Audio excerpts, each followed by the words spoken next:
presentation, Executive Director of MCL, Miss Prachi Dhone. Thank you thank you Mangesh sir. नमस्कार, MCL परिवार में एक बार फिर से मैं आप सबका स्वागत करती हूँ और चलिए हम बढ़ते हैं आज के वेबिनार सेशन की ओर। अगर एक किसान चाहे तो वो एक साइंटिस्ट बन सकता है, एक इन्वेंटर बन सकता है, क्रिएटर बन सकता है। और आज की जो कहानी है वो ऐसे ही एक किसान की है जिनका नाम है सुनील शिंदे और वो जालना में रहने वाले हैं। अभी ये जो है इन्होंने खुद के आज 28 उपकरण बनाए हैं खेती के लिए जिसका उपयोग होता है। उसमें से कई उपकरण ऐसे हैं जिनको राष्ट्रपति भवन में भी सम्मानित किया है। लेकिन इम्पोर्टेंट ये है कि ये सामान्य किसान एक साइंटिस्ट कैसे बने, एक इन्वेंटर कैसे बने। तो उसकी जो कहानी है वो शुरू होती है 2016 में, जब जालना में इतनी बारिश आई कि पूरा गांव जो है लगभग 10 से 15 दिन बिना बिजली के रह रहा था। और ऐसे जब ये बिना बिजली के रह रहे थे तो ये पूरा जो चावल है उसपे ही दिन रात हम वो खाना खाते थे। लेकिन ये जो सुनील शिंदे जी है, इन्होंने देखा कि उनके घर पे एक कोने में जो चक्की नहीं बोलते जिसको आटा निकालते हैं, जिसको मराठी में जाता ऐसा बोलता है। तो उन्होंने ऐसा देखा कि ये ऐसे ही पड़ा है जो कि पत्थर से बना रहता है। उन्होंने अपने माँ से पूछा और उसका इस्तेमाल उन्होंने करना शुरू किया। जब उन्होंने 2-3 दिन उससे आटा बनाया और उसकी रोटी जब खाई, तब उनको ध्यान में आया कि ये रोटी सेम जो गेहूं है जो मैं बाहर जाके चक्की से पीस के लाते हैं और घर पे जब मैंने इसको पीसा और उसकी जब रोटी बनाई तो इस तरह डिफरेंस उसमें कैसे आया।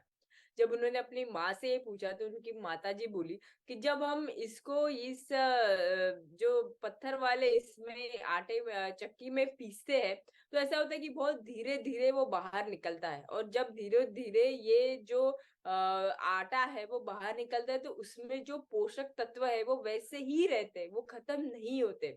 जो कि बाहर हम चक्की में करते हैं तो वो खत्म हो जाता है। इसीलिए जो टेस्ट है इसमें बहुत डिफरेंस आता है। ये चीज उनको बहुत, उन्होंने डिसाइड किया कि मैं इसी के ऊपर काम करूंगा। जब एक गेहूं है जिसको मैंने इतना मेहनत से बनाया है तो उसका वैसा ही पोषक तत्व रहने चाहिए जब सभी लोग उसको खाते हैं। उन्होंने उसके डिजाइन के ऊपर 4 साल काम किया और 4 साल काम करने के बाद में इन्होंने एक ऐसा साइकिल आटा चक्की बनाया जो घर में सेम वो जो पत्थर वाला है वैसे ही रहता है।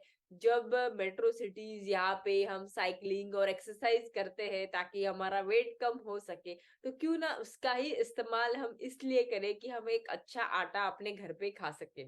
ऐसी तरह अभी ये उन्होंने जो आटा चक्की साइकिल चक्की बनाई है, इसका जो डिमांड है वो महाराष्ट्र से लेकर अभी कर्नाटका और आजू बाजू के सभी स्टेट से उनको डिमांड आ गया है। आज इन्होंने बहुत सारे 28 उपकरण, जैसे कि जो रेशम का है वो रेशम का धागा अलग करने से लेके चंदन से लेके ऐसे बहुत सारे उपकरण बनाए हैं। और ये जो कहानी है एक मिसाल है कि एक किसान, जबकि ये सिर्फ 8वीं पास है लेकिन उन्होंने अपने मेहनत की वजह से किसान के लिए बहुत सारे उपकरण बनाए। तो ये जो कहानी है एक मिसाल है कि एक किसान अगर डिसाइड करे कि उसको अपने ही जो उत्पाद है उसको और बेटर बनाने के लिए जो कुछ भी चीजें चाहिए इम्पोर्टेंट वो बना सकते हैं। ये जो कहानी है इसका भी मिसाल है कि हमारी जीवन शैली आज से कई साल पहले जो थी वो ज्यादा सस्टेनेबल थी और हम ज्यादा सस्टेनेबल खाते भी थे। इसीलिए हम अगर देखते हैं तो हमारी उम्र और हमारी पूरा पूर्वजों की उम्र उसमें बहुत सारा डिफरेंस है। वो इसी के लिए बिकॉज उनकी जो जीवन शैली थी वो बहुत सस्टेनेबल थी। जब हम बोलते हैं कि एमसीएल हर एक गांव में हर एक तालुका में हम इसी प्रकार से एक जीवन शैली तैयार करेंगे, उसका ही एग्जांपल है एम कैफे। जो हमारा ऑर्गेनिक फार्मिंग रहेगा, ऑर्गेनिक प्रोडक्ट्स रहेंगे, उसके लिए हम एक प्लेटफॉर्म तैयार करेंगे कि फिर से वो सस्टेनेबल जीवन शैली हमारे सबके जीवन में आ सके। तो चलिए बुलाते हैं अभी ऐसे इंसान को जो कि जीती जागती मिसाल है हम सबके सामने कि respective of your educational background, आपका एक्सपीरियंस, इम्पोर्टेंट ये है कि आप करना क्या चाहते हो। और अगर इस इंसान को आप कभी भी पूछे तो वो यही बोलेंगे कि मुझे फिर से भारत देश को number 1 economy in the world बनाना है। ऐसे हमारे एमसीएल के डायनामिक लीडर, हमारे एमसीएल के MD and CEO doctor Shyam sir. Thank you. Thank you madam. दोस्तों नमस्कार, मैं डॉक्टर श्याम घुलो फिर से एक बार आपका इस ट्रेनिंग सेशन में स्वागत करता हूं। मैं आशा करता हूं कि आप सभी लोग स्वस्थ हैं और आप अपने साथ अपने परिवार का यानी घर का परिवार और एमसीएल परिवार दोनों का ख्याल रख रहे हैं। मैं ये भी उम्मीद करता हूं कि आप सभी लोग 1 घंटा बहुत अच्छी एक्सरसाइज कर रहे हो, अपने हार्ट अपने लंग को मजबूत कर रहे हो और अपनी इम्यूनिटी को बढ़ा रहे हो। तो चलिए शुरुआत करते हैं आज के इस सेशन के साथ। दोस्तों, हम सबका मकसद है कि हमें हर तहसील को एक सुजलाम सुफलाम तहसील बनाना है, पूरी तरह से विकसित, हर चीज में आत्मनिर्भर ऐसा तहसील बनाना है। और यह भी हकीकत है कि हर तहसील की जो लेवल ऑफ डेवलपमेंट है आज की तारीख में अलग अलग लेवल पे है। कुछ तहसील ऐसे हो सकते हैं कि जिनकी जिनकी जो रिसोर्सेज है वो अभी तक पूरी तरह से या डेवलप होना शुरू भी नहीं हुई। तो ऐसी परिस्थिति में कैसे हम अपने तहसीलों को पूरी तरह से सक्षम, पूरी तरह से डेवलप बना सकते हैं, ये समझना, ये जानना, ये सीखना बहुत जरूरी है। इनफैक्ट ये सीखना बहुत जरूरी है, ये समझना बहुत जरूरी है कि कैसे एक क्षेत्र कि जो बहुत पिछड़ा है, जो बुरी तरह से परिस्थिति में है, वो कैसे पूरी तरह से विकसित बन जाता है। और ऐसे ये कैसे हम सीखेंगे, ये कैसे हम समझेंगे। तो इतिहास एक ऐसी चीज है कि जो हमें बहुत सारी चीजें सिखाता है। तो इतिहास में कई सारे ऐसे उदाहरण हैं, घटनाएं हैं जो ये हमें बताती है कि कैसे एक पिछड़ा प्रदेश बहुत डेवलप्ड ऐसा प्रदेश बन सकता है। और आज ऐसा ही एक एग्जाम्पल मैं आपके सामने रखना चाहता हूं। दोस्तों, वो एग्जाम्पल है जापान का। जापान एक ऐसा देश है कि 1945 में दूसरा विश्व युद्ध जो खत्म हुआ वो जापान की बर्बादी के साथ खत्म हुआ। अमेरिका ने जापान के ऊपर हिरोशिमा नागासाकी 2 शहरों के ऊपर अणुबॉम्ब डाले, जिसकी वजह से जापान पूरी तरह से बर्बाद हो गया और जापान की कहानी शुरुआत हो गई। दोस्तों, जापान ने 1945 में जो शुरुआत की, इनफैक्ट हमारे साथ ही शुरुआत की, हमने भी 1947 में हम आजाद हुए, हमने शुरुआत की। लेकिन जापान आगे के सिर्फ 30 साल में दुनिया की विश्व की दूसरी सबसे बड़ी ऐसी इकोनॉमी बनी। आज की तारीख में भी अगर आप जापान की तरफ देखोगे तो दुनिया की तीसरी सबसे बड़ी इकोनॉमी है। पहले अमेरिका है, दूसरा चीन है और तीसरा जापान है। अमेरिका और चीन हमसे 3 गुना बड़े हैं, उनके रिसोर्स 3 गुना ज्यादा है। लेकिन अगर जापान की बात करें तो जापान, हमारे पास जितनी जमीन है, जापान के पास सिर्फ 11% जमीन है। हमारे पास जितनी खेती है, जापान के पास सिर्फ 3% उतनी खेती है। जापान के पास 4.4 मिलियन हेक्टेयर इतनी जमीन है। हमारे पास 159.7 मिलियन हेक्टेयर यानी ऑलमोस्ट 160 मिलियन हेक्टेयर इतनी जमीन हमारे पास है। तो जापान के पास सिर्फ 3% खेती है जितनी हमारे पास है, हमसे कंपेयर करें तो।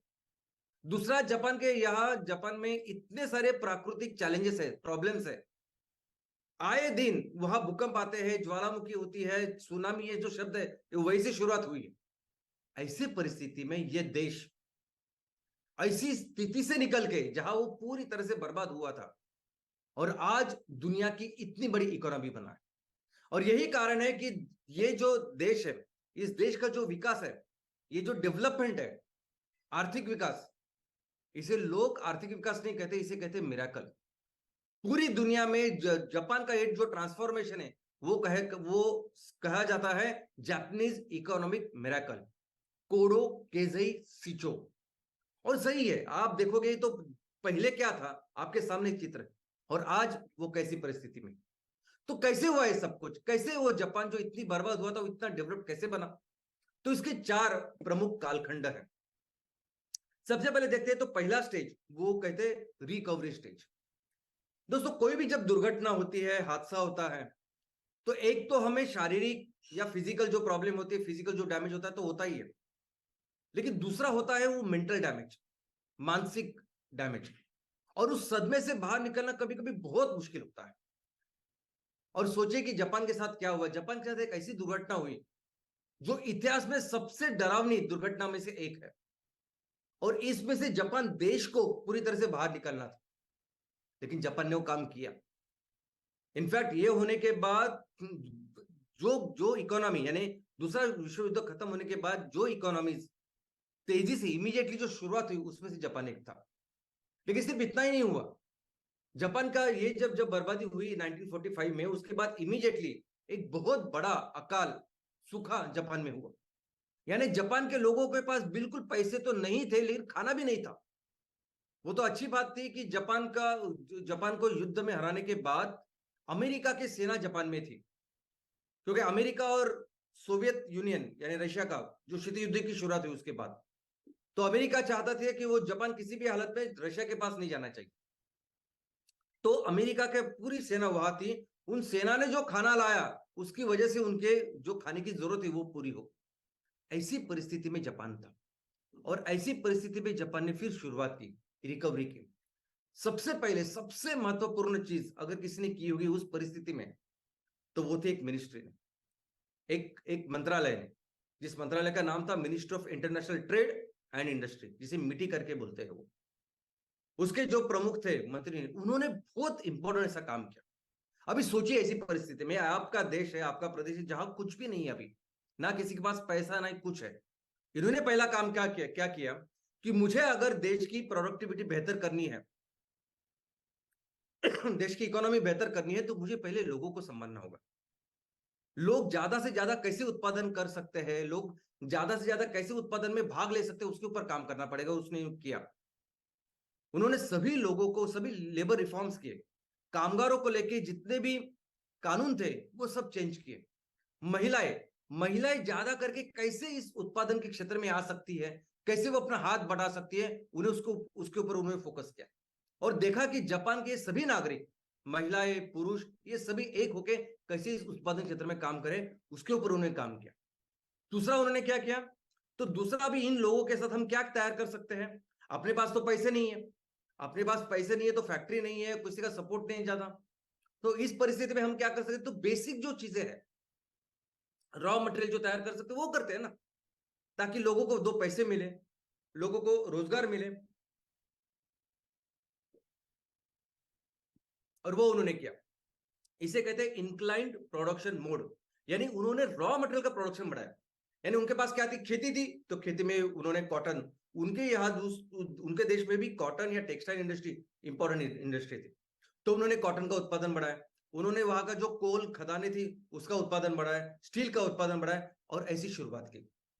और दोस्तों उसी टाइम पे शुरुआत हुई कोरियन वॉर की।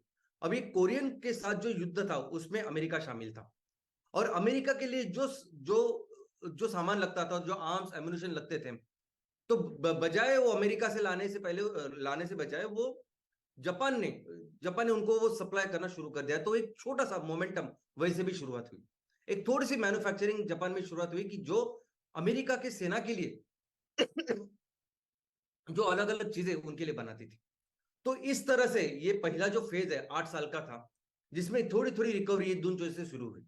लेकिन दूसरा जो फेज है दोस्तों, दूसरा जिसे कहते हैं हाई इंक्रीजिंग स्टेज, 18 साल का ये फेज है जापान का। ये 18 साल का फेज इतना इंपॉर्टेंट है। इस 18 साल में जापान ने वो करके दिया जिसको फिर लोग करिश्मा कहते हैं, जिसे मिराकल कहते हैं, जादू कहते हैं। क्योंकि इस 18 साल में वो देश जो 1945 के बाद उसके पास अनाज भी नहीं था, अनाज के लिए वो सेना भी रहा है, बहुत बेसिक ऐसे प्रॉब्लम में जापान के लोग, पूरा देश था, वो देश इस 18 साल में विकसित देश बना।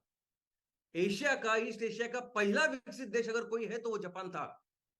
कैसे किया उसने, इस 18 साल में जो भी उन्होंने टारगेट्स रखे थे कि हमें हर साल इतनी प्रगति करनी, उससे कई ज्यादा प्रगति उन्होंने की, और अपने देश को 18 साल में विकसित किया। कैसे, तो इसके लिए जो रीजंस थे, एक तो था एडमिनिस्ट्रेशन और दूसरा था किरेत्सो।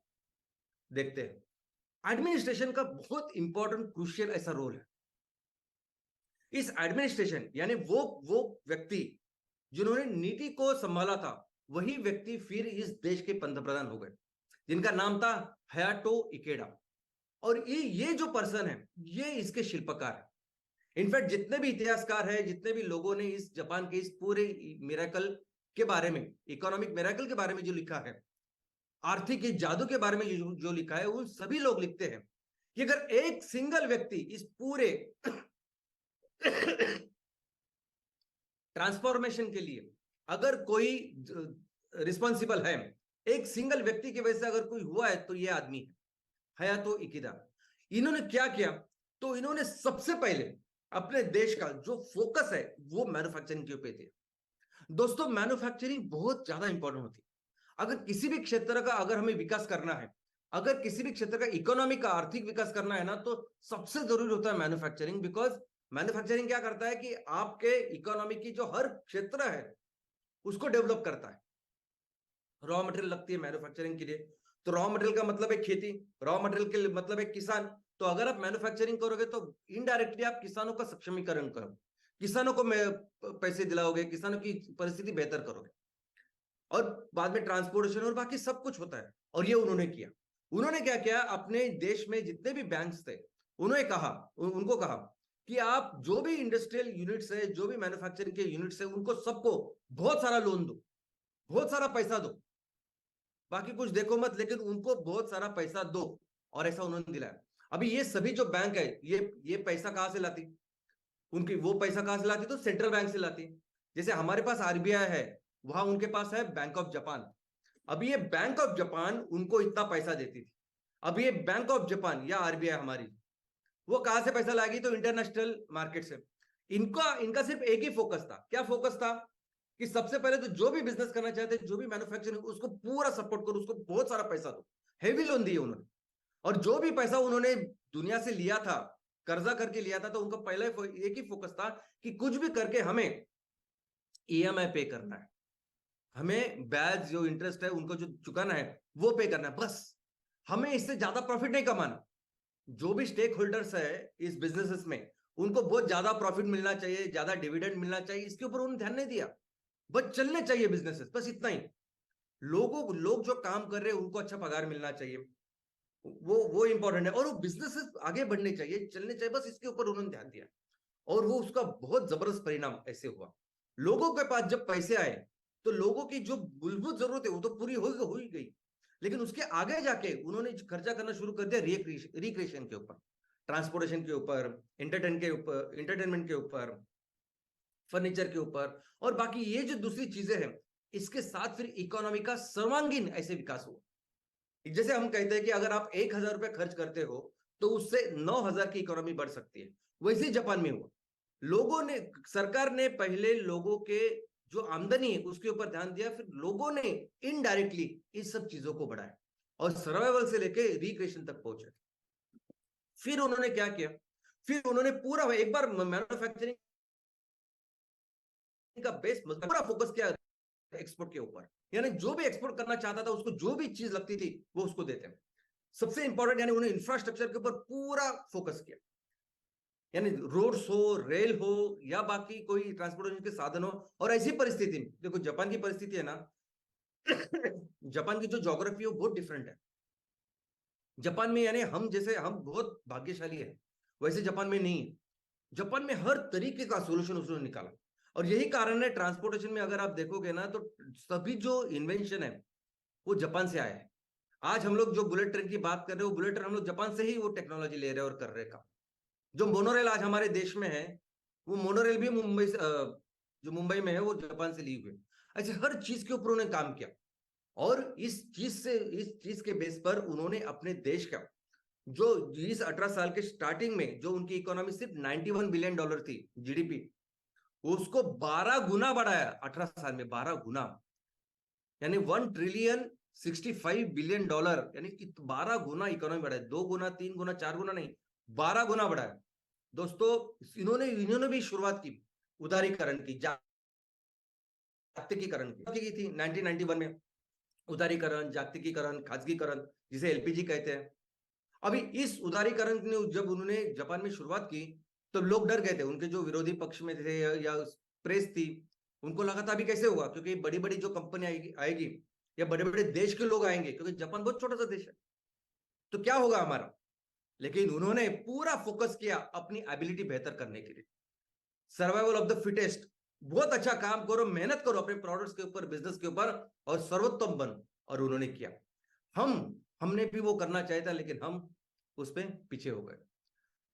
उसके बाद फिर जो फेज आया, उसके बाद जो फेज था वो था 1973 से लेकर 1992 तक। वो था स्टेडी इंक्रीजिंग स्टेज। यानी इस 20 साल में बहुत फास्ट ग्रोथ नहीं हुई, वो कम थी, ग्रोथ हो रही थी लेकिन कम कम हो रही थी। क्यों?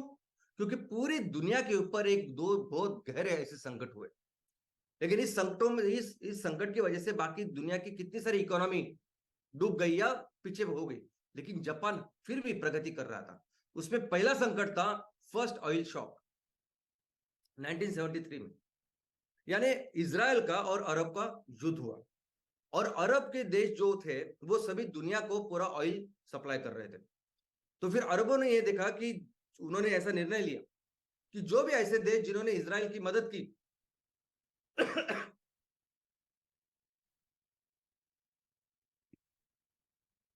पोल्यूशन की वजह से खांसी है, बाकी कुछ। तो उन्होंने ये फैसला लिया कि जो भी ऐसे देश है कि जिन्होंने इजराइल की मदद की उनको हम ऑयल नहीं देंगे। तो उसमें था कनाडा, जापान, यूएस, ये सभी लोग, और उसमें बहुत गहरा संकट हुआ। जो ऑयल उनको $3 पर बैरल मिलता था वो 4 गुना से भी ज्यादा बढ़ा, $13 पर बैरल हुआ, और अमेरिका, कनाडा ये सब संकट में आ गए। दूसरा, उसके बाद एक सेकंड ऑयल शॉक हुआ 78-79 में, यानी उस टाइम ईरान में वहां लोक आंदोलन हुआ, बहुत बड़ा लोक आंदोलन, जिसकी वजह से ईरान के जो राजा था वो तख्त बदली हो गया। लेकिन और इसके वजह से ईरान का जो ऑयल प्रोडक्शन था वो सिर्फ 4% कम हुआ। लेकिन इस चीज को, इस घटना को दुनिया ने बहुत गंभीरता, बहुत ओवर रिएक्शन किया। जो ऑयल $13 पर बैरल था वो 39 यानी 3 गुना बढ़ा, और इससे बहुत सारे प्रॉब्लम दुनिया के इकोनॉमी की शुरुआत हुई। इनफैक्ट अमेरिका, कनाडा ऐसे देश है ना, अमेरिका स्पेशली, वो यहाँ वहां फिर घूमने लगा कि कैसे मुझे ऑयल मिलेगा। इसके बाद जो शुरुआत हुआ ईरान इराक की जो लड़ाई शुरुआत हुई, उसमें अमेरिका इसीलिए गया था क्योंकि ऑयल चाहिए, एनर्जी चाहिए, कहां से मिलेगी। लेकिन दोस्तों, जापान ने क्या किया ऐसी परिस्थिति में? बाकी के सभी देश ये देख रहे थे कि कैसे हम अभी अपना ऑयल का जो है उसको पूरा करेंगे, हमारी परिस्थिति को बेहतर करेंगे। लेकिन जापान ने अपनी टेक्नोलॉजी के ऊपर ध्यान दिया। जापान ने फिर ऐसा फोकस किया कि कैसे हम लोग ऐसी टेक्नोलॉजी बनाए कि जिसको एनर्जी कम लगे, टेक्नोलॉजी कॉन्सेंट्रेटिंग। और इसी की वजह से जापान की जो टेक्नोलॉजी अगर आप देखोगे तो बहुत एनर्जी एफिशिएंट होती है, बहुत बेहतर होती है बाकी के लोगों से। ये जापान की ये प्रगति देखकर, इनकी जो विकास हो रहा था वो देख के अमेरिका गुस्सा हो गया, क्योंकि अमेरिका का जो ट्रेड था, जो उनका व्यापार था, इंपोर्ट एक्सपोर्ट, वो निगेटिव में था, वो ज्यादा इंपोर्ट करते थे। तो अमेरिका ने ये डिसाइड किया कि कैसे मैं जापान का जो एक्सपोर्ट मुझे हो रहा है उसको कम करूं। तो उन्होंने एक प्लाजा अकॉर्ड, यानी न्यूयॉर्क में एक प्लाजा अकॉर्ड करके एक करार किया, जिस करार में उन्होंने अपने जो अमेरिकन डॉलर है उसको डिवैल्यूएशन किया, और जिसकी वजह से जापान का जो बिजनेस है, एक्सपोर्ट था अमेरिका को, वो उस पर बहुत गंभीर परिणाम हुए, बंद हुआ ऑलमोस्ट। अभी ऐसी परिस्थिति में भी जापान ने क्या किया? ऐसी परिस्थिति में फिर जापान ने देखा कि चलो, मैं आज अमेरिका ने अपने दरवाजे बंद किए मेरे लिए, नहीं करना चाहता हूं बिजनेस मेरे से, तो मैं और किधर बिजनेस कर सकता हूं, और बाकी के देश कौन से, वहां मैं अपना माल बेच सकता हूं। तो देखिए, सोच, हर परिस्थिति को, हर प्रॉब्लम को उन्होंने अवसर में बदला, संकट को अवसर में बदला, और वैसे ही हुआ। और आज भी अगर देखोगे तो आज ये जो कालखंड चल रहा है, जो फेज चल रही है उनकी, उसको लो इंक्रीज फेज कहते हैं। इसका कारण एक तो ये है कि जापान में जो पॉपुलेशन है, पॉपुलेशन ऑलरेडी कम हो रहा है, डिक्लाइनिंग है, पॉपुलेशन उतना ही नहीं, स्टेडी तो है लेकिन कम हो रहा है। लोगों का, जितने लोग हैं वो उतने ही है, कम होते जा रहे हैं। और वहां लेकिन उनकी जो गुणवत्ता, ये है प्रोडक्शन, प्रति व्यक्ति जो आउटपुट है वो बहुत दुनिया में बेस्ट है, और आज वही से वो जापान चला जा रहा है। तो दोस्तों, एक आपने जापान में देखा कि जापान ने किस तरह से, यानी ऐसी परिस्थिति की जहां पूरे खाने पीने के हमारे प्रॉब्लम थे, कुछ नहीं था हमारे पास, ना लोगों के पास पैसा था, ना सरकार के पास कुछ भी नहीं था, ना किसका सपोर्ट था, उससे लेके आज वो दुनिया की तीसरी सबसे बड़ी इकोनॉमी है। तीसरी सबसे बड़ी, अब अमेरिका, चाइना और बाद में जापान। ये पूरी परिस्थिति देखने के बाद आपने ऊपर से देखा, लेकिन और एक उनका एक रास्ता कि जिसकी वजह से जापान की कंपनियां दुनिया में इतनी बड़ी कंपनियां बनी, और वो रास्ता क्या था? वो रास्ता एकता। एकता यानी क्या? तो मैं आपको बताता हूं दोस्तों, दुनिया की सबसे बड़ी ताकत अगर कुछ है ना तो वो है एकता। अगर हम सभी लोग एक आ गए ना तो आपको अंदाजा ही नहीं हम क्या कर सकते हैं। जब अंग्रेज हमारे देश में आए, अंग्रेज हमारे देश में 350 साल रहे, हमारे देश में 150 साल तक उन्होंने एब्सोल्यूट राज किया हमारे ऊपर। कितने कम थे? इतने कम थे कि अगर हम एक खो जाते ना तो कुछ घंटे में उनको हमेशा के लिए निकाल देते हमारे घर से, हमारे देश से। लेकिन ऐसा किया नहीं। अंग्रेजों ने 350 साल सिर्फ एक ही चीज के ऊपर काम किया, एक ही प्रिंसिपल के ऊपर काम किया, फोड़ो और राज करो। भाई भाई के मध्य बीच में झगड़ा किया, गांव में जो दो घरों के बीच में झगड़ा, दो गांव के बीच में झगड़ा, हर पॉसिबल मुमकिन जो जगह थी वहां उन्होंने लोगों में झगड़ा किया और देखा कि वो लोग एक ना हो पाए। यहां तक कि जब उन्होंने हमें आजादी भी दी, आजादी भी देश के टुकड़े करके ही हमें दी। तो ये नेगेटिव एग्जाम्पल है कि किस तरह से एकता न होने के कारण ये सब कुछ हुआ। लेकिन इसका पॉजिटिव एग्जाम्पल अगर कुछ है तो पॉजिटिव एग्जाम्पल है जापान। पॉजिटिव एग्जाम्पल है उनकी बिजनेस करने का तरीका, जिसे हम कहते हैं किरेत्सु। जापान कहते हैं, जापानीज लोग कहते हैं किरेत्सु। तो क्या है किरेत्सु? तो किरेत्सु दोस्तों एक ऐसा तरीका है बिजनेस करने का कि जिसमें एक छत के अंदर कई सारे कंपनियां, कई सारे बिजनेसेस एक छत के अंदर काम करते हैं, एक फैमिली में काम करते हैं। वो तरीका, जो एक फैमिली में बंदे होते हैं। जरूरी नहीं कि ये सभी जो कंपनियां हैं एक ही क्षेत्र में काम करती, हो सकता है कि ये अलग अलग क्षेत्र में काम करती, लेकिन ये यूनाइटेड एक दूसरे के साथ कोऑपरेटिव में एक दूसरे के साथ मिलकर ये बिजनेस करते हैं, और इसी को कहते हैं किरेत्सु। दोस्तों यानी समझिए कि ये एक तरह से एक कोऑपरेटिव नेटवर्क है।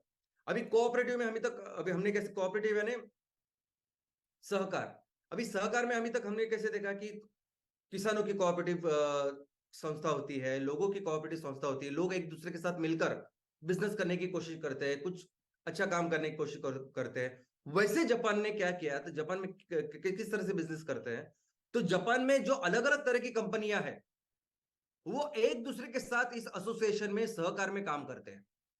कोई कंपनी है वो जो रिसर्च डेवलपमेंट में काम करती है, कोई कंपनी है जो टेक्नोलॉजी में काम करती है, कोई कंपनी है जो लॉजिस्टिक में काम करती है, कोई खेती में काम करती है। ऐसे अलग अलग लेवल की कंपनी, यानी आप जिस क्षेत्र में काम कर रहे हैं उस क्षेत्र में या किसी भी क्षेत्र में ये सभी कंपनियां एक होकर एक छत के नीचे काम करती है। इन सभी कंपनियों के बीच में जो जो एसोसिएशन होता है वो ज्यादा करके सामाजिक होता है, यानी एक अच्छे मकसद के साथ वो काम करते हैं, मोर देन टेक्निकल। देखो टेक्निकल लीगल है, इतना सब कुछ टर्म्स कंडीशन है और इसलिए हम एक दूसरे के साथ काम कर रहे हैं, ये बहुत सेकेंडरी है। वो एक भावना के साथ काम करते हैं कि हमें मिलकर अपने पूरे ऑर्गेनाइजेशन को, हमारे फैमिली को एक बड़ा काम करना है, बड़ा बिजनेस करना है। जैसे और इसमें एक जो कंपनी होती है ना वो एक प्रमुख कंपनी होती है जो बाकी के कंपनियों को फिर सपोर्ट करती है। जैसे भी एग्जांपल टोयोटा का है। टोयोटा ये जो कंपनी है ये इसी संकल्पना या इसी तरीके से काम करती है। दुनिया में आज जितनी भी कंपनियां हैं, यानी 500, वो फॉर्च्यून 500 होता है ना, जो टॉप की जो 500 कंपनी है उसमें से पहले 10 में 6वें नंबर पर टोयोटा कंपनी है। आज दुनिया में जितनी भी कार कंपनीज है नंबर 1 कंपनी है टोयोटा। अभी इसमें क्या होता है, तो इसमें टोयोटा मेन कंपनी है और कई सारे अलग अलग कंपनी जो अपना अपना काम करती है। ऐसा समझे कि कोई सिर्फ टायर में काम कर रहा है, कोई सिर्फ टेक्नोलॉजी काम में काम कर रहा है, कोई सिर्फ हेडलाइट्स पे काम कर रहा है, कोई लॉजिस्टिक ट्रांसपोर्टेशन में काम कर रहा है, और ये सभी कंपनियां अपने अपने तरीके से काम कर रही है। ये सभी कंपनी को जो सपोर्ट करती है वो मेन उनकी सेंट्रल कंपनी होती है। जब इसकी शुरुआत हुई थी जापान में विश्व युद्ध के बाद 1945 के बाद, तब इनिशियली ये रोल करते थे बैंक जो मेन सेंट्रल ऑर्गेनाइजेशन होती है जो सबको पैसा देती थी, लेकिन वो टाइम था। अभी ऐसी चीज है कि होंडा हो, टोयोटा हो, मित्सुबिशी हो, जो मेन कंपनी होती है वो सबको सहारा देती है, सबको फंड चाहिए, सबको कोई सपोर्ट चाहिए, वो करती है। और स्पेशल चीज ऐसी होती है कि इन सबका एक दूसरे के अंदर स्टेक्स होता है, शेयर्स होते हैं। हर कंपनी के पास थोड़े थोड़े करके शेयर्स होते हैं। तो एक पूरी फैमिली है टोयोटा की या उसके, और उसमें जो इतनी भी कंपनियां काम करती है अपने अपने क्षेत्र में बेस्ट काम करती है और एक दूसरे के साथ शेयर होल्डिंग से वो कनेक्टेड है। यानी एक दूसरे के सिर्फ बिजनेस तो कंपलसरी करते ही है, लेकिन एक दूसरे के शेयर्स भी उनके साथ होते हैं। और ये अलग होते हैं बिजनेस हाउसेस से। हमारे यहाँ जो बिजनेस हाउसेस है ना, जिन्हें हम कॉन्ग्लोमरेट कहते हैं और कहते हैं कि रिलायंस बिजनेस हाउस, टाटा, अडानी है सब कुछ। अभी जैसे रिलायंस टाटा में जैसे समझे कि 50-50 कंपनियां इनकी, लेकिन इनका काम करने का तरीका अलग है। वो कैसे होते हैं काम, तो ये उनकी सब्सिडरीज होती है या उनके बिजनेस हाउसेस में ये जो कंपनियां होती है उनमें कंट्रोलिंग स्टेक इनका होता है। अगर टाटा की 50 कंपनी है, रिलायंस की 50 कंपनी है, तो इस 50 कंपनी में पूरा कंट्रोल रिलायंस का है या टाटा का है, पूरे जो सबसे ज्यादा स्टेक इनके, वैसा नहीं होता इनका। देखो कोई कंपनी इसमें जापान में इस पद्धति में वो कंट्रोलिंग स्टेक होकर नहीं रखते, सिर्फ थोड़ा थोड़ा स्टेक रहता है कि बाबा हम एक दूसरे के साथ पार्टनर है, बस इतना ही। हर कंपनी अपनी तरीके से इंडिपेंडेंट ऐसा काम करती है। दूसरा, ये एसोसिएशन या कंसोर्शियमशिप भी अलग है। एसोसिएशन यानी एक ही बिजनेस में काम करने वाली जो अनेक कंपनियां काम करती है ना, वो एसोसिएशन बनाती है। कपड़ा व्यापार एसोसिएशन, या अगर हमारे देश में हमारे देश भारतीय जो लोग अगर अमेरिका में, इंग्लैंड में काम करते हैं तो उनका एक एसोसिएशन बनाते हैं, तो एक उद्देश्य के साथ काम करते हैं। लेकिन हर कोई अपना अपना अलग अलग बिजनेस करते हैं, ये नहीं, ये अलग है। इस किरेत्सु जो है उसमें वे एसोसिएशन जैसा काम नहीं करते, ये एक दूसरे के साथ ही काम करते हैं, ये सिर्फ मिलके काम नहीं करते। तो इनका एक दूसरे के साथ ही बिजनेस करती है, एक्सक्लूसिव। वो अपने फैमिली के बाहर बिजनेस ही नहीं करती किसी के साथ। जो भी माल तैयार करना होता है, जो भी रॉ मटेरियल लगता है, तो हमारे घर में जो भी कंपनियां हैं उनसे ही माल लेती। उनको जो माल बेचना होता है तो उनको बाहर जाने की जरूरत नहीं, वो अपने ही घर में अपने ही इस फैमिली में माल बेचती है। उनको जब भी पैसे की जरूरत होती है, जब भी कोई सपोर्ट की जरूरत होती है, तो उनको इसी फैमिली से वो पैसा और सब कुछ मिलता है। और आप देख सकते हैं कि इस तरह से उनका एक शेयर होल्डिंग पैटर्न होता है, कंट्रोलिंग वगैरह उनके कुछ दिमाग में नहीं होता। इसके दो टाइप्स है। सबसे पहले तो हॉरिजॉन्टल टाइप, यानी हॉरिजॉन्टल यानी एक ही लेवल पे बाकी सभी कंपनियां होती है जो अपना अपना काम करती है और कंट्रीब्यूट करती है। दूसरा जो तरीका है वो वर्टिकल, हिरार्कियल, यानी ऐसा समझे कि अगर टोयोटा कंपनी है, उसका जो सिर्फ व्हील तैयार करना है, व्हील में टायर वगैरह सब कुछ है, तो वो काम किया जाता है 50 सब कॉन्ट्रैक्ट यानी 50 वेंडर से। वो भी फैमिली का एक पार्ट है। कोई टायर बना रहा है, कोई उसका अंदर का व्हील बना रहा है, कोई बाकी कुछ बना रहा है। ये 50 लोग मिलके पहले क्या बनाएंगे, व्हील का काम, व्हील तैयार करेंगे, और फिर वो व्हील आगे के लेवल पे जाएगा। यानी उधर एक हिरार्की होती है, सबकी अपनी पोजीशन होती है, और वहां सब कॉन्ट्रैक्ट्स बहुत सारे होते हैं, सभी एक फैमिली में काम करते हैं। अभी ये जो हिरार्कियल वर्टिकल रचना है या हॉरिजॉन्टल रचना है, ये सभी रचना जापान के सभी कंपनियों में है। आज की तारीख में होंडा से लेके, निसान से लेके, मित्सुबिशी, टोयोटा, ये सभी कंपनी इस तरीके से काम करते हैं। और ये सभी जो लोग हैं उनमें सिर्फ हॉरिजॉन्टल या वर्टिकल नहीं होता, ये तो कॉम्प्लेक्स, ये मिक्स ऐसा होता है, और इस तरीके से काम करते हैं। और इसके कई सारे एडवांटेज है दोस्तों। अभी देखिए, सबसे पहला एडवांटेज ये है ना कि इनमें बहुत जबरदस्त ऐसी फ्लेक्सिबिलिटी होती है। अभी समझिए हम मिलके हमें एक बिजनेस करना है और उसमें 50 चीजें हैं जो हमें करनी है। अगर हम एक ही कंपनी 50 अलग अलग डिपार्टमेंट है, उसके हेड्स है, वो अपना अपना काम कर रहे हैं, वो बहुत डिफिकल्ट होता है। यानी आप रिसर्च को भी देखो, आप लॉजिस्टिक को भी देखो, आप रॉ मटेरियल को भी देखो, खेती को भी देखो, ये सब करना डिफिकल्ट होता है।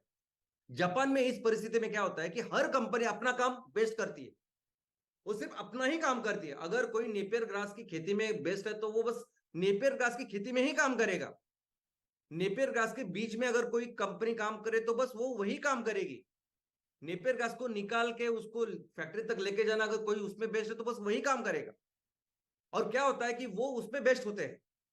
तो जापान में जब भी कोई मार्केट में जो भी कोई डिमांड होती है, जो भी जरूरत होती है, जो भी, तो वो बेस्ट इमीडिएटली अपने आप को उसको चेंज करती, फ्लेक्सिबल हो जाते। डिमांड कम ज्यादा हुआ, प्रोडक्ट की जो चीजें है वो कम ज्यादा उनको लगती है, उनको अलग अलग चाहिए, तो इमीडिएटली वो फ्लेक्सिबल करते हैं, क्योंकि हर कड़ी एक स्पेशलिस्ट से वो कंट्रोल करते हैं, वो करता है। दूसरा, उनका टाइमलाइन प्रोडक्शन, उनकी शिपमेंट, जो भी काम वो बोलते हैं कि हमें ये इतना प्रोडक्शन चाहिए और ऐसा एक्सपोर्ट, वो एक कभी भी नहीं चुकते, 100% वो करते हैं। तीसरा, वो क्या करते हैं, एक दूसरे के साथ ये इंफॉर्मेशन शेयर करते हैं। तो बेहतर से, यानी कोई भी चीज है, कोई भी उस बिजनेस की जो कड़ी है, उसको कैसे बेहतर करना, प्रोडक्ट को कैसे बेहतर करना, कंटिन्यूसली उसके ऊपर काम करते रहते हैं। क्योंकि आपको अगर लॉजिस्टिक के ऊपर काम करना है, नेपियर ग्रास से निकल के फैक्ट्री तक, तो बस आप उस पर ही काम करते हैं, दूसरा कोई काम नहीं करते। तो इसलिए बहुत बेहतर होता है ये काम बेस्ट करना। और इसीलिए जापान हमेशा रिसर्च और डेवलपमेंट में हमेशा यह कंपनी आगे होती है। किसी भी कंपनी को अगर आप देखोगे ना, इलेक्ट्रॉनिक्स की रहेगी, कार की रहेगी, वो हमेशा रिसर्च डेवलपमेंट में बहुत बहुत बेहतर होती है। और क्या होता है कि कोई भी कंपनी जब काम करती है ना, तो उसको कोई चिंता नहीं होती कि मुझे माल तैयार करके कहाँ बेचना है, मुझे रॉ मटेरियल कहाँ से मिलेगा, मुझे पैसा मिलेगा कि नहीं, मुझे अगर एक बिजनेस बढ़ाना है तो मुझे पैसा चाहिए। ये बाकी की कंपनी आप देखो ना, हमारे देश में भी हमारे आजू बाजू जो भी कंपनी जब चालू होती है तो उनको अपना काम छोड़ के कई सारी चीजें होती है। मैं पैसे कहाँ से लाऊं, मैं मार्केटिंग कैसे करूं, मैं कहाँ माल बेचूं, मैं कैसे उसकी पैकेजिंग करूं, ये सब कुछ, ये चिंता उस किरित्सु में नहीं होती। और सबसे इंपॉर्टेंट बात क्या है, सबसे इंपॉर्टेंट बात यानी इस पूरे फैमिली में कई सारी छोटी छोटी कंपनियां होती है। जो कंपनी अगर अपनी खुद से काम करे तो कोई भी उसको टेक ओवर कर सकता है, कोई भी उनको आराम से हरा सकता है। लेकिन अगर आप टोयोटा के ग्रुप के हो, आप होंडा के ग्रुप के हो, मित्सुबिशी के हो, सोनी के हो, तो फिर आपको कोई हाथ नहीं लगाता। अभी देखिए, समझिए कि आज महिंद्रा कंपनी को आप एक पार्ट सप्लाई कर रहे हो, तो आपको कॉन्ट्रैक्ट मिला है 1 साल का, और उस कॉन्ट्रैक्ट के जरिए आप अपना लोन भी ले अपने काम कर रहे हैं। और 1 साल में जब आप एक काम कर रहे हो तो आपको देख के 10 कॉम्पिटिटर खड़े होते हैं, और फिर 1 साल के बाद आपको वो मिलेगा नहीं मिलेगा आपको पता नहीं। अब इस बायोफ्यूल में भी देखिए ना, बायोफ्यूल में भी हर चीज, हर शुक्रवार को कितनी सारी चीजें हम आपको बताते हैं, सिखाते हैं, पढ़ाते हैं। इनफैक्ट ये बायो सीएनजी है, ये बायोकोल है, इस चीज के बारे में कितना कुछ पढ़ा है हम लोगों को। कभी कभी लोगों को लगता है कि ये तो मैं भी कर लूंगा, ये बायो सीएनजी तो मैं भी कर लूंगा, बायोकोल मैं भी कर सकता हूँ, ये सब कुछ। मोमेंट आप जाओगे, ये सेक्टर ऐसा है, इसमें बहुत बड़े शार्क है। आप जब एक अकेले बाहर करने की कोशिश करोगे, इमीडिएटली ये कंपनियां, कोई भी कंपनी है वो आप देखोगे सामने ये कर। लेकिन जब आप एक साथ एक बड़े फैमिली का हिस्सा होता है एमसीएल, तो हम उस शार्क से भी बहुत बड़े शार्क हो सकते हैं। तो ये एडवांटेजेस है, डिसएडवांटेजेस भी कुछ है। जैसे हमें सभी कंपनी को संभालना पड़ता है। अभी एमसीएल में हम कितने सारे कंपनियों को संभाल रहे हैं, कई सारे कंपनियों के रेंट हो या इलेक्ट्रिसिटी हो, सब कुछ संभाल, लेकिन वो ठीक है, वो चलता है। उससे हमारा भले ही थोड़ा सा कॉस्ट बढ़ रहा है, प्रॉफिट कम हो रहा है, लेकिन वो ठीक है, वो चलता है, लॉन्ग टर्म में वो बेहतर है। लिबर्टी, लोग बोलते हैं कि जो जो कंपनी होती उनको लिबर्टी नहीं होती बिजनेस करने की, लेकिन मुझे लगता है कि वो सेक्टर के ऊपर डिपेंडेंट है। इतने लार्ज सेक्टर में अगर आप काम कर रहे हैं तो लिबर्टी की जरूरत ही नहीं, उल्टा सिक्योरिटी चाहिए। तीसरा, मिस एलोकेशन ऑफ रिसोर्सेस। कभी कभी क्या होता है कि कोई कंपनी बहुत अच्छा काम करती है, उनको भी उतना रिसोर्सेस देते हैं, और कोई कंपनी जो बिल्कुल अच्छा काम नहीं करती, कुछ लोग, तो उनको भी देना पड़ता है। तो ठीक है, सभी अपने भाई बहन है, सभी अपने बच्चे अगर है, तो अपने फैमिली में हमको सबको संभालना पड़ता है। तो ये मुझे डिसएडवांटेज बिल्कुल ही नहीं लगता है। तो दोस्तों, ये परिस्थिति अगर आप अभी आपने देखा, एक ऊपर से भी देखा कि जापान ने किस तरह से ऐसी परिस्थिति जहां उनके खाने के प्रॉब्लम थे, उसमें अभी दुनिया की तीसरी नंबर की बेस्ट इकोनॉमी है। और आपने कंपनियों को भी देखा, कंपनियां किस तरीके से बिजनेसेस करती है, और दुनिया की सर्वश्रेष्ठ कंपनी है ये, हर चीज में जहां जीत जाती है, और पूरे बिजनेस पूरी दुनिया में धंधा कर रही है, बिजनेस कर रही है। और वो देश, वो जापान, जिसके पास जितनी जमीन है वो हमसे सिर्फ 11% इतनी जमीन है। हमारे पास जितनी खेती है ना, वो 3% खेती उस जापान के पास है। हमारा देश ऐसा है ना, हमारा देश, यानी हमारे देश को जैसे कुदरत ने अपने हाथों से बनाया, ये हिमालय, ये नदियां, इतना सुंदर अपना देश है। और वो जापान है कि जो आए दिन हजारों सालों से, हर दिन उसको पता नहीं कि अभी कौन सा भूकंप आएगा, क्या कौन सी सुनामी होगी, क्या ज्वालामुखी होगी। लेकिन ऐसी परिस्थिति में भी अगर जापान इतना कुछ कर सकता है दोस्तों, सोचिए हम क्या, हमारा पोटेंशियल क्या है। यानी इस पे कोई संदेह नहीं है, कोई कोई कोई अलग बात नहीं है कि अगर हमने दुनिया में हजारों सालों तक दुनिया की नंबर 1 इकोनॉमी हम थे, उसमें कोई संदेह नहीं कि 40% जीडीपी हम बना रहे थे हजारों सालों तक। इतना काम, क्योंकि हमारे पास उतना सब कुछ था। जापान ने वो किया, वो मिराकल है, वो चमत्कार है, वो सब उसको मिराकल कर सकते हैं। लेकिन हमारे पास वो मिराकल है ही नहीं। ये हमारी ये कैपेबिलिटी है, ये हमारी, ये हम कर सकते हैं, ये किया है। लेकिन सिर्फ जो चीज जो है, जो हमें आज समझनी पड़ेगी कि वो तरीका समझना पड़ेगा। हमारे पास वो सब कुछ है जिससे हम दुनिया की नंबर 1 इकोनॉमी आराम से बन ही सकते हैं, यानी बनने ही चाहिए हम लोग। सिर्फ हमें सीखना पड़ेगा तरीका, हमें समझना पड़ेगा तरीका, कौन से तरीके से काम करना है, ये तरीका ही गेम चेंजर है। ये तरीके से जो हम काम करेंगे ना, वही तरीका हमारे देश को फिर से नंबर 1 की इकोनॉमी बनेगा, और वही ये तरीका है।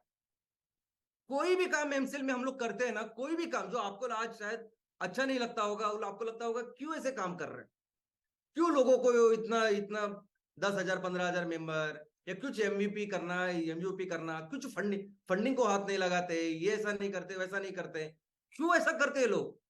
हर कोई चीज, इस फ्राइडे वेबिनार से लेके सैटरडे सेशन से लेके हर कोई चीज अगर हम आपको करने के लिए बोलते हैं, वो इसीलिए बोलते हैं क्योंकि हमें दुनिया की नंबर 1 कंपनी बननी है, और हम बहुत जल्दी बनने वाले हैं। आप विश्वास नहीं करेंगे, इतने जल्दी एमसीएल दुनिया की नंबर 1 कंपनी बनेगी। यानी आपको लगता है ना कि देखते देखते कुछ कंपनियां हैं बड़ी हो जाती है, देखते देखते कंपनी बिलियन डॉलर बनती है, इतना सारा पैसा लेती है, बड़ी बड़ी कंपनियां बन जाती है। आप क्यों नहीं करते वैसे? अगर हमको ऐसा काम करना होता तो 2.5 साल पहले जब पहला हमारा बायो सीएनजी या एमसीएनजी का जो पूरा बड़ा प्लांट था ना कोलर का, वो पूरा होने के बाद पूरा था, वो बस उतना काफी था। उसके बाद अभी तक अगर हमने इन लोगों जैसा काम किया होता तो अभी बहुत बड़ी कंपनी हम बन चुके होते, बहुत बड़ी कंपनी, इनसे ज्यादा जो आप देख रहे हो वो। लेकिन नहीं करना वैसे, नहीं करना वैसे कि जहां लोग अपने आप को बेच के, अपना भविष्य बेच के सब बड़े बड़े हो रहे हैं, हमको नहीं करना वैसे। दूसरी बात, ये जो तरीका है काम करने का कि मैनुअल नहीं, आप एसओपी दो, मैनुअल दो, इंस्ट्रक्शंस दो, फिर हम काम करेंगे, ऐसा कुछ नहीं देती एमसीएल, नहीं देती। हमको चाहिए कि आप वो तरीका डेवलप करो, आप वो विचार, आप वो सोचने का तरीका डेवलप करो, पर्सपेक्टिव डेवलप करो। कई सारे ऐसे इश्यूज है, कई सारी ऐसी चीजें हैं जो सॉल्व करने के लिए कोई एसओपी नहीं मिलेगी, आपको कोई इंस्ट्रक्शन नहीं मिलेगा। ये जो प्याज का प्रॉब्लम है, ये प्याज का प्रॉब्लम इसलिए क्योंकि सबको पता है, लेकिन अगर आपके तहसील में, आपके गांव में किसानों के कोई प्रॉब्लम्स है, कोई सोयाबीन तैयार कर रहा है, कपास तैयार कर रहा है, और कुछ प्रॉब्लम्स है, वो कैसे सॉल्व करेंगे हम? वो सॉल्व करने के लिए आपको कोई मैनुअल नहीं मिलेगा, कोई एसओपी नहीं मिलेगी, कोई इंस्ट्रक्शन नहीं देगा आपको करना पड़ेगा वो। अगर आपके गांव में अगर कई सालों से पीने के पानी के प्रॉब्लम्स है, महिलाओं के लिए, बच्चों के लिए और परिवार को लिए, कौन सॉल्व करेगा? वो कैसे सॉल्व करेंगे? कौन देगा उसके लिए इंस्ट्रक्शन, एसओपी? आपको इसके लिए डेवलप करना, यही हमारी सोच है, यही हमारा काम है। और ये हमारा जिस तरीके से हम लोग बिजनेस कर रहे हैं ना, ये हमारा एक सहकार मॉडल ही है, जिसमें हर एमएसएस, हर एमवीपी, हर एमयूपी एक दूसरे के साथ सहकार में काम कर रहे हैं, एक दूसरे के साथ वो हर कोई अपना बिजनेस डेवलप करने की कोशिश कर। एंड मैं तो कहता हूं कि एमवीपी सिर्फ देखे कि ग्राम पंचायत में कितना ज्यादा बिजनेस में कर सकता हूं, पैसे बेहतर कर सकता हूं, करो आप पूरे तरह के, बाकी जो सपोर्ट हम देंगे ना आपको, एमयूपी अपने बिजनेस डेवलप करें, एमएसएस अपने बिजनेस डेवलप करें।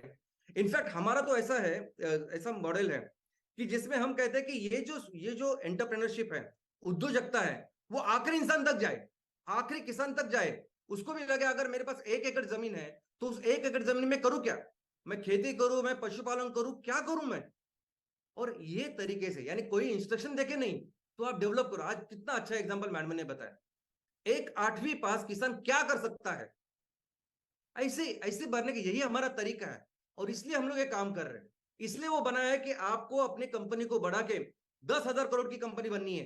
पहले तो आईपीओ में लेके जाना है उसको, और बाद में पूरा तहसील का विकास करके 50 से लेकर 70,000 करोड़ की कंपनी आपको बनानी है।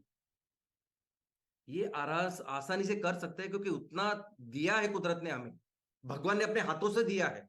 और हर तहसील की अपनी एक स्टोरी, अपनी कहानी है। मैं यहाँ आपको एसओपी या ये करके नहीं बता सकता कि आप जाओ और ये करो। ये जो 5 वीक का मिशन है ना, 100% एम्प्लॉयमेंट, 100% हमारे किसानों का सक्षमीकरण, तो हमारा किसान आज क्या तैयार कर रहा है, उसके ऊपर हम क्या बिजनेस कर सकते हैं, क्या मैन्युफैक्चरिंग कर सकते हैं, हमारे महिला बचत क्या कर सकते हैं, युवा क्या कर सकते हैं, ऐसा करके वो बिजनेस हमें पहले 10,000 करोड़ और बाद में 70-80 हजार करोड़ का लेके जाना है। और ऐसा करके फिर हम जाएंगे, हम अपने देश को दुनिया की सबसे बड़ी अर्थव्यवस्था बनाएंगे।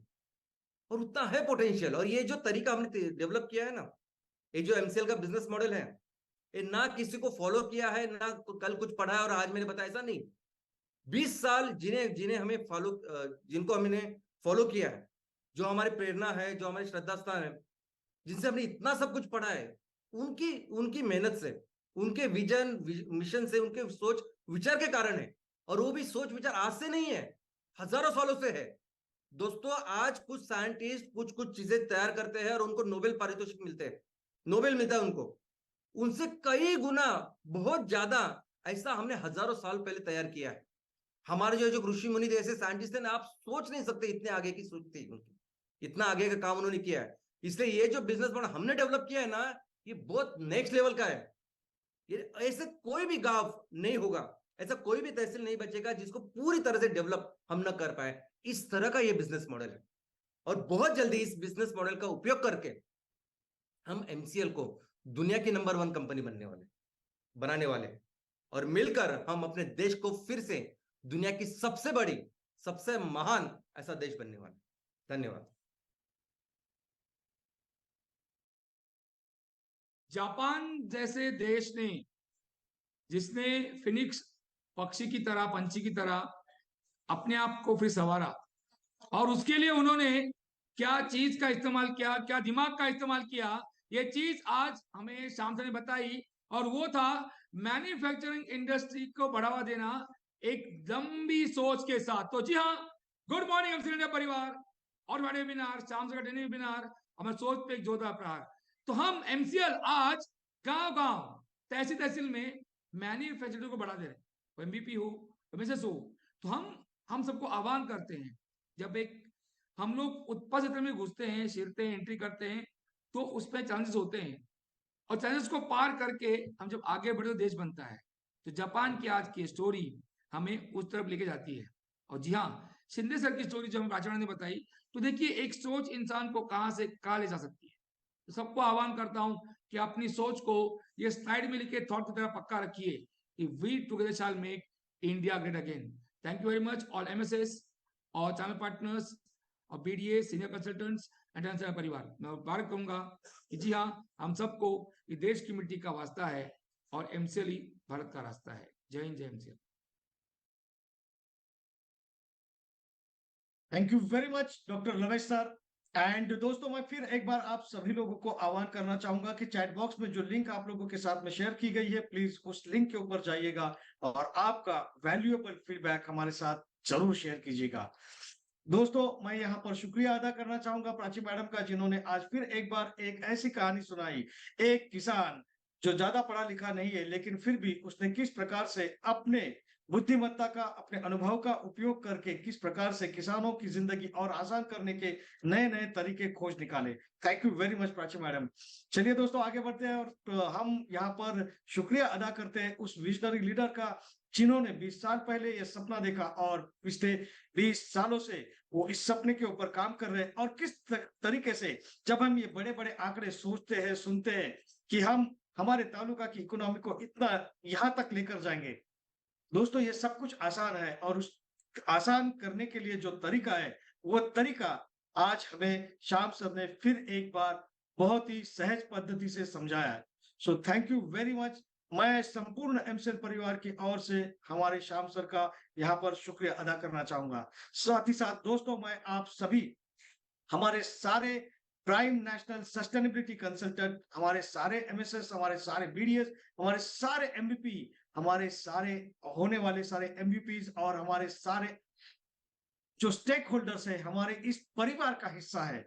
जी हाँ दोस्तों, आप सभी के उस विश्वास के कारण ही आज एमसीएल यहाँ तक पहुंच चुका है। और दोस्तों, जल्द ही वो दिन आएगा जब एमसीएल दुनिया की नंबर 1 की कंपनी बनेगी और फिर एक बार हम भारत देश को उस स्वर्णिम भारत में तब्दील करेंगे।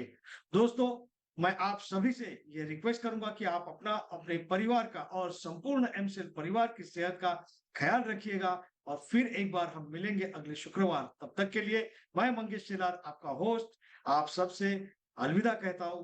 धन्यवाद। आज का सेशन यही समाप्त हुआ।